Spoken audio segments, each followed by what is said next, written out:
Hola, buenos días a todos. Gracias por esperar hasta este último momento. Yo sé que la hora no nos ayuda mucho, ya estamos un poquito cansados. Prometo que va a ser algo muy conciso. La idea es que nos llevemos algunos conceptos claros y sobre todo quiero que entendamos por qué esto no es un tema del equipo de salud, del médico, del nutricionista, sino que es de todos. Entonces les voy a hablar del síndrome de deficiencia energética relativa, el conocido REDS. Tal vez algunos no conocen el término.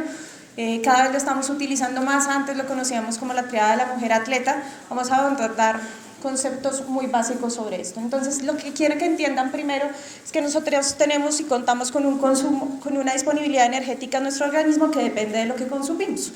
Evidentemente eso lo gastamos en las acciones vitales, vivir, comer, respirar, en todo lo, no, digamos, lo vital, pero también en lo que gastamos en hacer actividad física. Entonces lo que decimos es que restando lo que yo gasto haciendo actividad física, esa energía que me queda disponible la voy a utilizar en mis actividades o en mis principios básicos para existir. La baja disponibilidad energética, que a veces les puse algunos términos en inglés, pero no vamos a ahondar en eso, es porque se desajusta algunos de esos dos factores, o porque no consumo lo suficiente para responder a esas demandas físicas que estoy teniendo, o porque mis demandas son demasiado elevadas, entonces o consumo mucho, o consumo poco, perdón, o estoy gastando de más, básicamente. ¿Qué es lo que pasa? Cuando se desajusta alguno de esos dos factores, empiezo a tener mis necesidades básicas insatisfechas y eso puede tener implicaciones tanto en mi salud como en mi rendimiento. Resulta que los seres humanos a lo largo de nuestra evolución hemos estado adaptados a ese tipo de baja disponibilidad energética, por ejemplo cuando tengamos episodios de hambrunas. La verdad es que nuestro organismo es ciertamente hasta cierto punto adaptable y puede, digamos, soportar algunos periodos en donde no tenga un consumo energético adecuado. Sin embargo, ya cuando esto empieza a ser prolongado en el tiempo, empieza a manifestarse de diferentes formas. Por supuesto también depende de mi propia condición de salud, si tengo alguna enfermedad previa, mi sexo, si es femenino o masculino, y si tengo alguna otra enfermedad, por supuesto, tengo más predisposición ante esa falta de recursos energéticos, presentar más síntomas.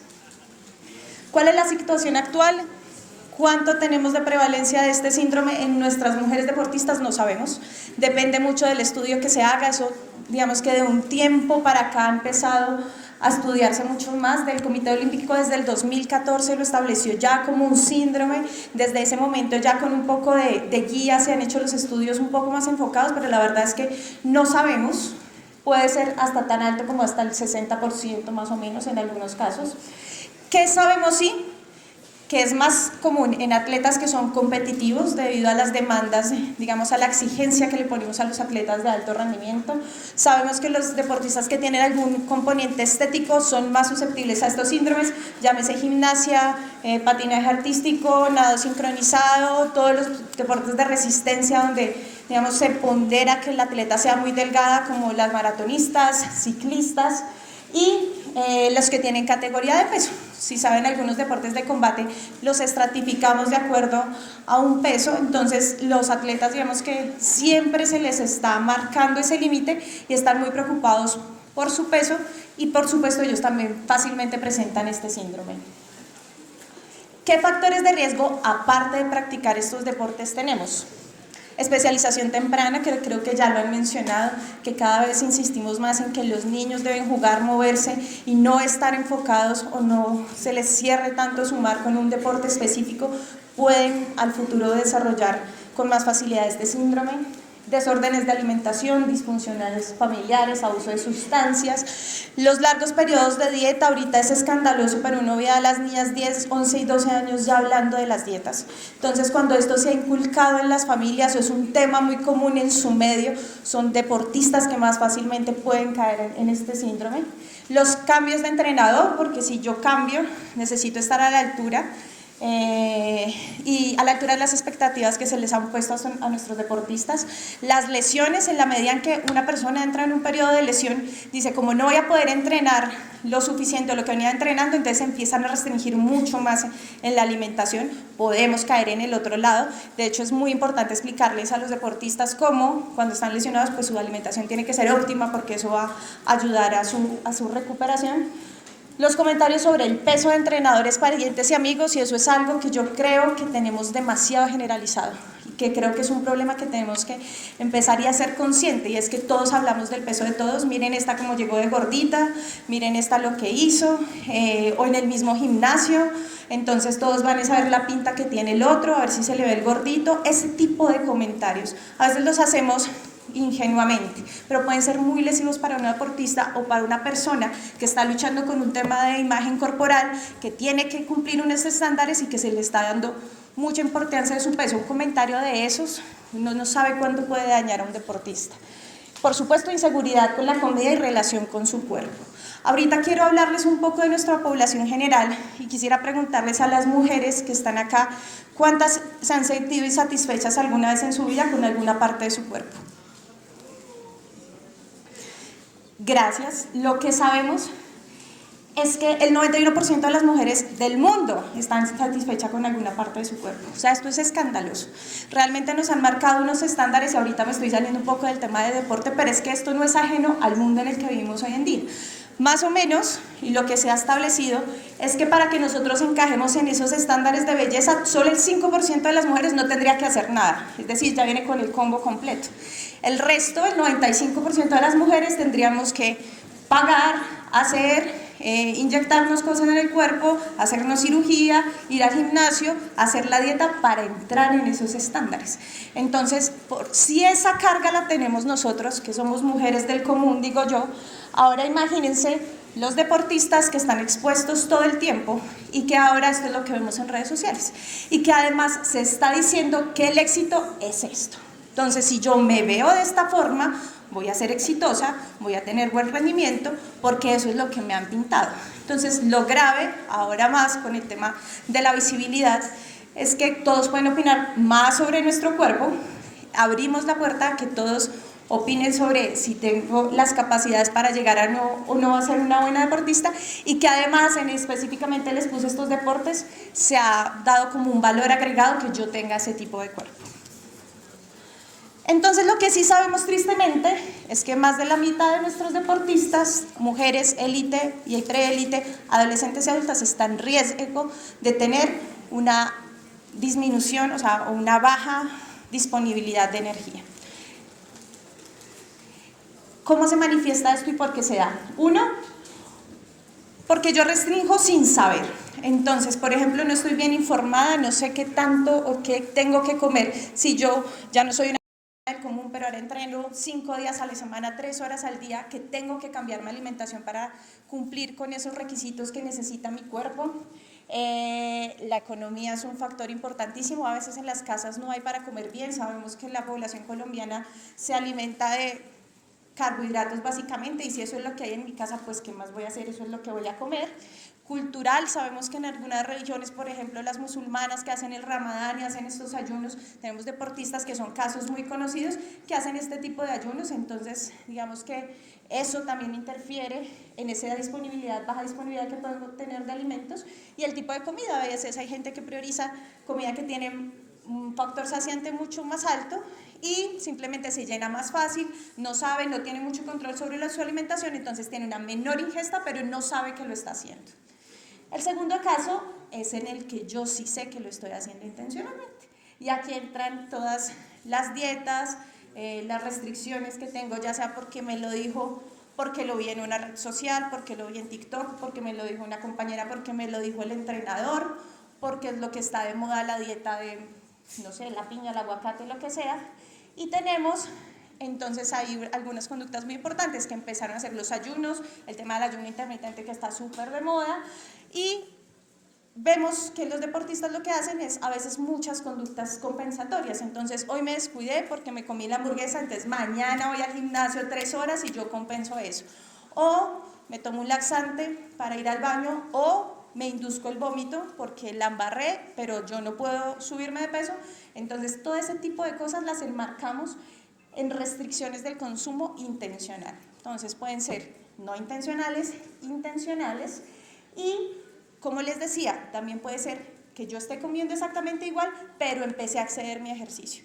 Entonces antes entrenaba 2 horas diarias, pero ahora me metí al gimnasio, entonces también voy a hacer 1h30 de gimnasio por la mañana y mi alimentación exactamente igual.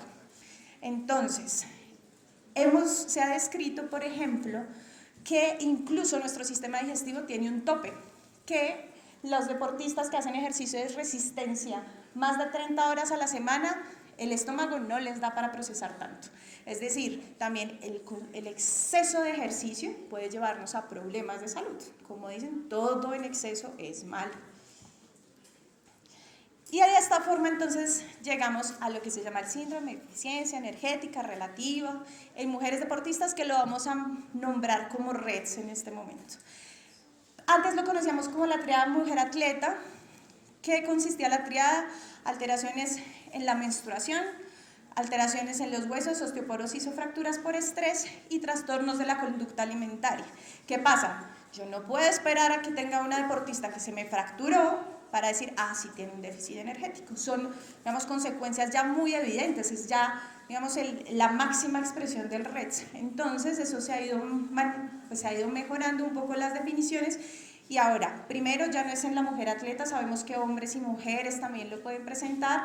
Sin embargo, pues como específicamente es para mujer, vamos a hablar más de ellas, pero que sepan que los hombres también presentan esta síndrome de deficiencia relativa energética, y que a diferencia de las mujeres, por ejemplo, que se manifiestan en trastornos de su ciclo menstrual, trastornos reproductivos, los hombres lo vemos mucho con alteración de su libido, por ejemplo. Quiero que sepan y que se lleven este mensaje claro, es que afecta tanto mi salud como el rendimiento. Esto se los voy a pasar rápidamente, pero es para que entiendan que es tener, si yo no tengo energía, pues mi sistema básicamente no funciona, y eso se ve reflejado en todo lo que ven acá, en la calidad de mis huesos, en mis periodos menstruales, en la forma en la que metabolizo las azúcares, la energía, en mi sistema gastrointestinal. Normalmente pueden presentar estreñimiento o, al contrario, incontinencia fecal, incontinencia urinaria, problemas de la concentración, alteración de la fuerza, porque si ustedes se imaginan, si yo no tengo, mi cuerpo no tiene energía para lo mínimo, para vivir, pues menos voy a tener energía para rendir, que es el segundo factor importante. Son deportistas que ya uno las ve en el gimnasio y no rinden igual, en las pruebas de resistencia no rinden igual, tenemos mayor presencia de lesiones, es una deportista que ya no está disponible, que empieza a fallar en cosas que uno digamos que ya las da uno por sentado. Uno empieza a decir, esta deportista, ¿qué le está pasando? Al final les voy a dar algunos casos que hemos tenido específicamente en fútbol femenino, que es a lo que me estoy dedicando ahora, porque es un síndrome que puede pasar muy inadvertido. Impactos en salud mental, y esto es muy importante. A veces nosotros los médicos nos quedamos con la parte netamente física, cada vez más nos apoyamos como equipo interdisciplinario, pero quiero decirles que las consecuencias mentales de este síndrome es duro. No más, quiero que los que hayan hecho una dieta o hayan estado preocupados por su peso en algún momento, se pongan y piensen cuánta energía le invierten a eso. Entonces, a contar calorías, ¿qué me voy a poner? ¿Negro o blanco? Es que esto, la raya, el corte, a ver si me veo más delgada, cómo me está viendo el que está al lado. Es increíble la cantidad de energía que se nos va pensando en ese tipo de cosas. Y lo que les digo, a las mujeres deportistas muchísimo más. De hecho, se ha establecido que todo ese tiempo que nosotros le invertimos pensando en nuestra apariencia física y en todos estos temas del peso, nos hacen que no tengamos tiempo para ser creativas, para soñar y para pensar en cosas que sí deberíamos estar pensando y preocupándonos. Pero lo que les decía, el problema es que la sociedad lo ha normalizado. Entonces nos reunimos en el grupo de amigas y esta como está de gorda, esta se pintó el pelo, no, esta mire cómo se le ve horrible eso. Y lo vemos todos los días en los campos de entrenamiento.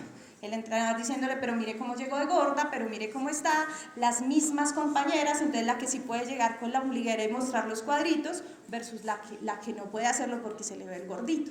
Esas cosas impactan mucho en nuestras deportistas mujeres.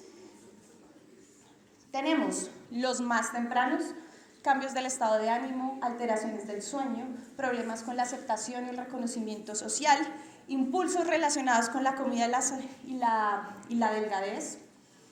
Severos, tenemos depresiones, trastornos afectivos, ansiedad, trastornos de alimentación, reducción del bienestar totalmente, dependencia o adicción al ejercicio y ansiedad relacionada con los tiempos de recuperación de las lesiones.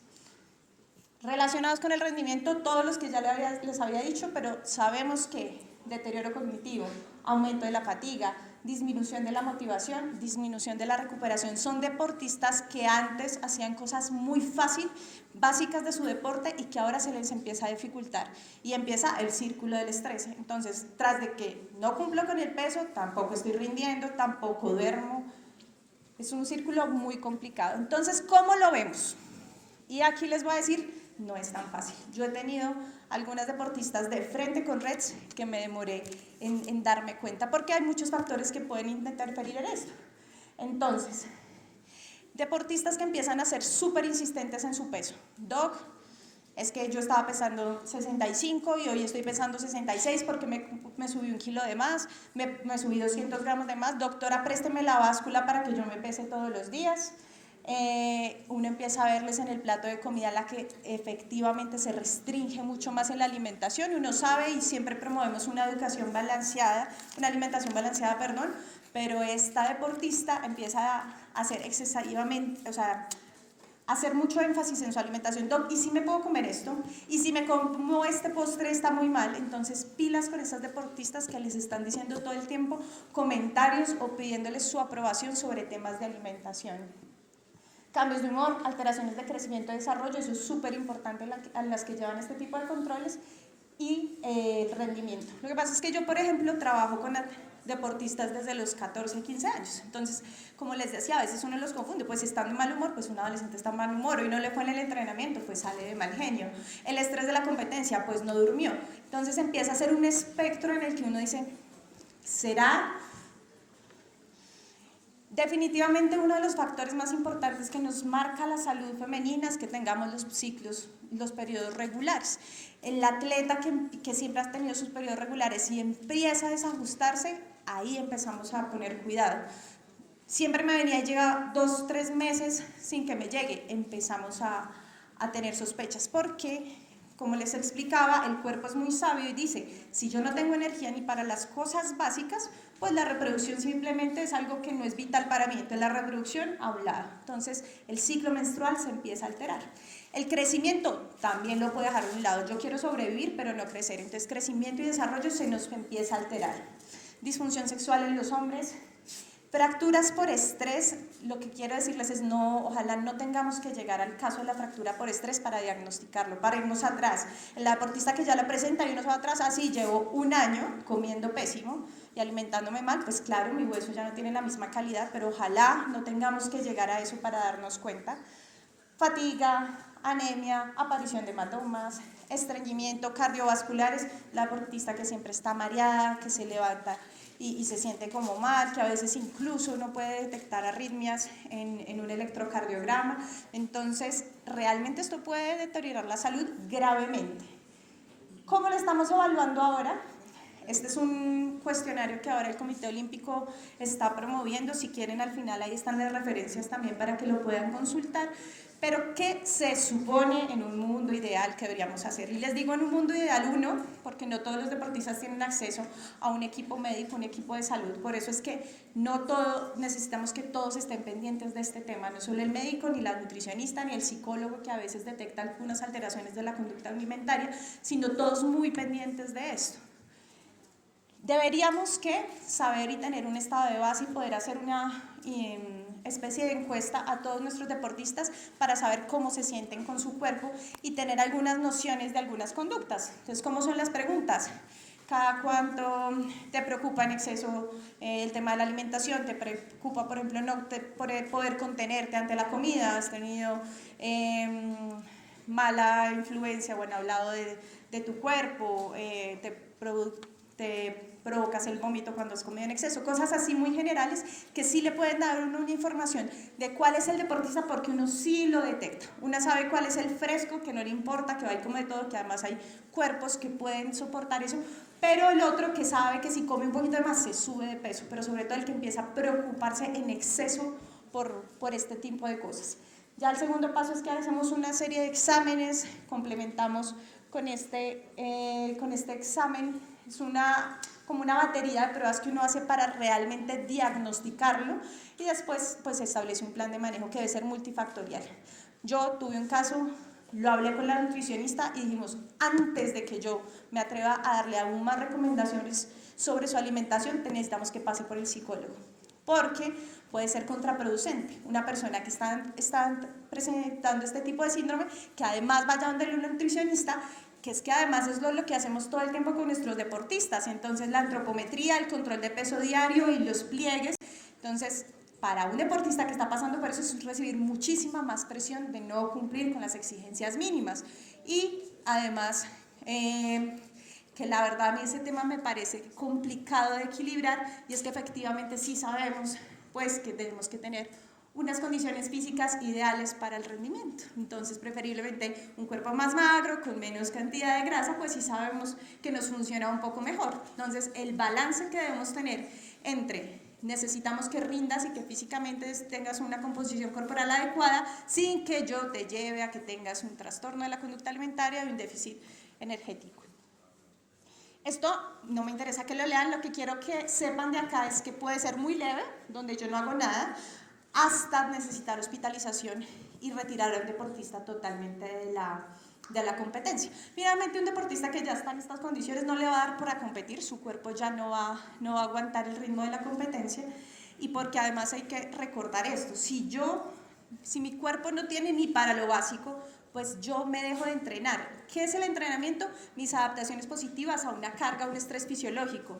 Yo puedo entrenar 3 horas en el gimnasio, pero si mi cuerpo no tiene cómo recuperarse, cómo esa fibra muscular que dañó, ayudarla a reparar, a crecer, si no tengo cómo formar más hueso, ¿cómo voy a entrenar? Entonces, este síndrome es incompatible con el entrenamiento. Y ahora lo que les mencionaba del manejo de la composición corporal.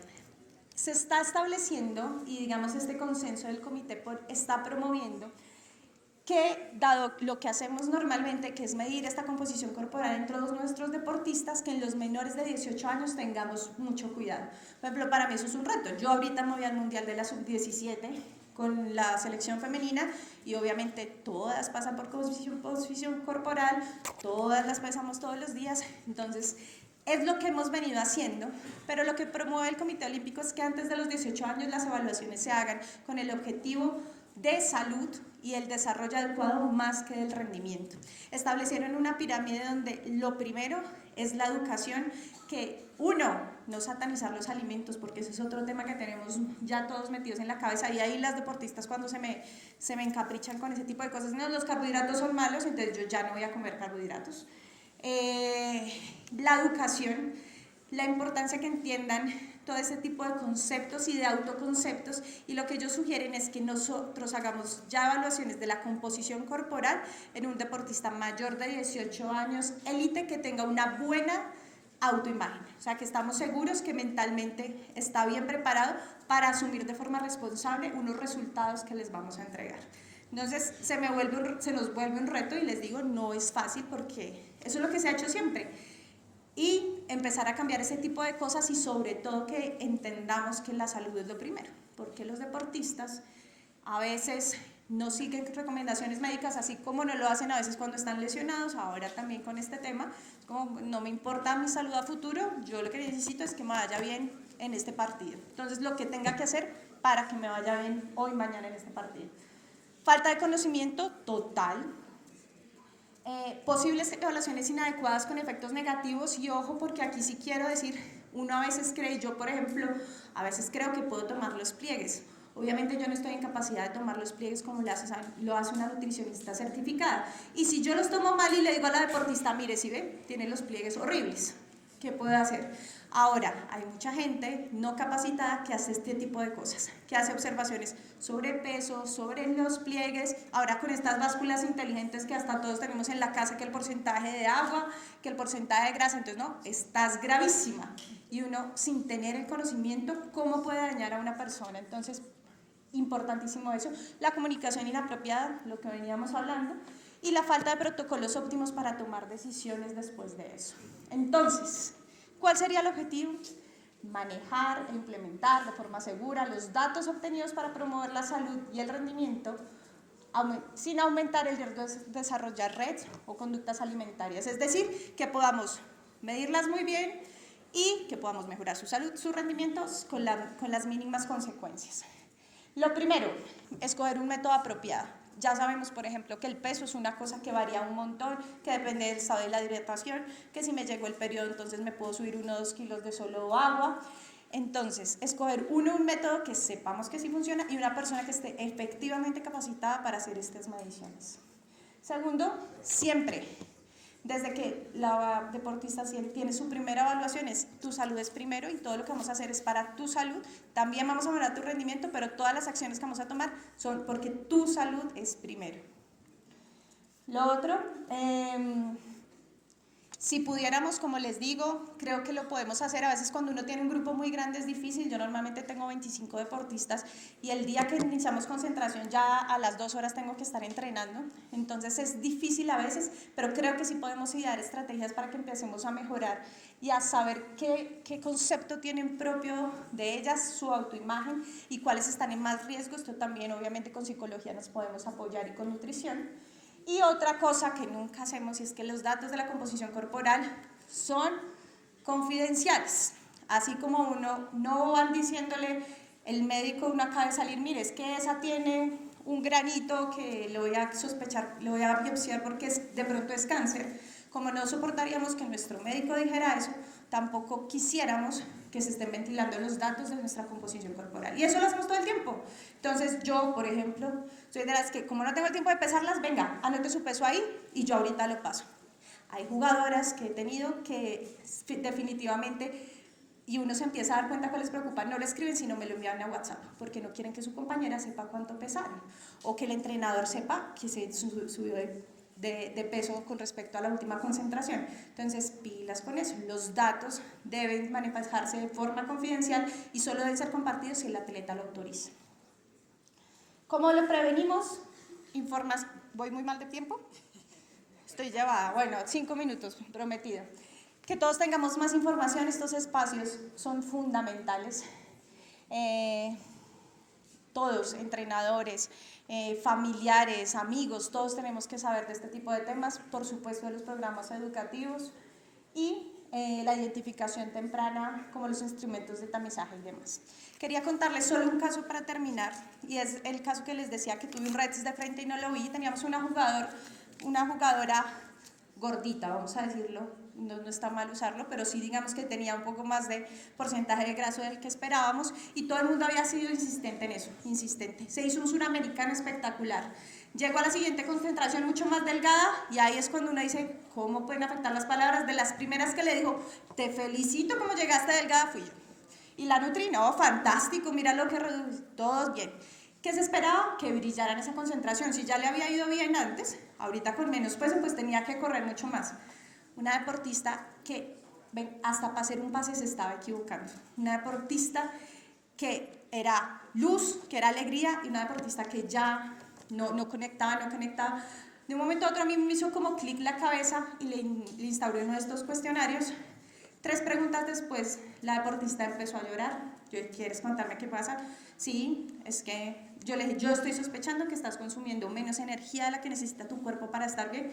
Efectivamente, la mamá, al verla también, lo que le dijo, no, pues lo que intenta usted es bajar de peso, me dijo, es que mi mamá ya no me da de comer. Y yo, ¿cómo así? Pues esta deportista iba entrenada 3 horas por la tarde y después le dan un café con una arepa.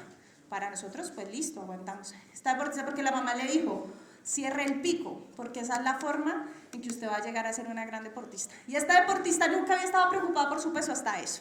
Empezó a tener conductas de vómito, de comer a escondidas, tenía problemas en su sueño, no podía concentrarse, teníamos un déficit energético. Entonces tuvimos que empezar a manejarlo, pero que les digo, algo que puede pasar como no, sí, la deportista normal vino desconcentrada, no le está yendo bien en el entrenamiento, ojo con eso, porque esa puede ser la primera manifestación que hicimos. Una intervención, obviamente, a tiempo, logramos hablar con su mamá porque era lo que teníamos que manejar, que ella entendiera la alimentación que debe tener un deportista y vamos mucho mejor con ella. Pero así casos tenemos todo el tiempo, pilas con sus atletas deportistas mujeres. Y eso sería todo, muchísimas gracias y aquí las referencias por si quieren ampliar.